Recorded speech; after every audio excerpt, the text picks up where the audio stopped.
Hi, I'm Larry Neal, manager of Rea Gold Mine, back underground again to talk about lighting. When they started first underground mining in the 1830s and 1840s, they obviously didn't have electricity. So what would they use to see with? And the answer is candles.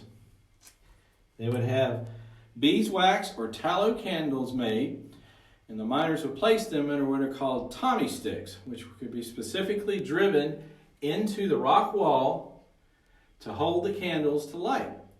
But not only that, they could take the candles themselves and place on their hats to see with. But a candle only gives about 3 to 5 foot circle of light to see with.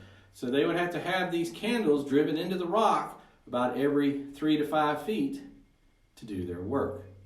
The candles were the main source of light in the underground mine from the 1830s, believe it or not, all the way to the 1890s.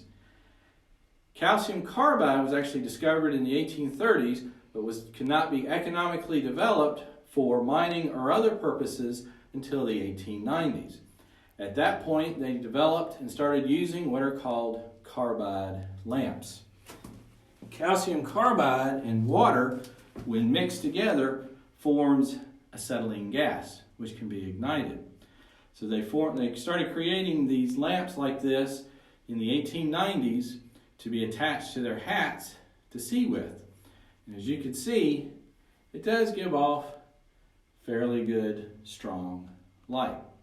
Now the carbide lamps were used in mining pretty much from the 1890s through the 1920s, when electricity began to be used in the mining industry throughout the United States.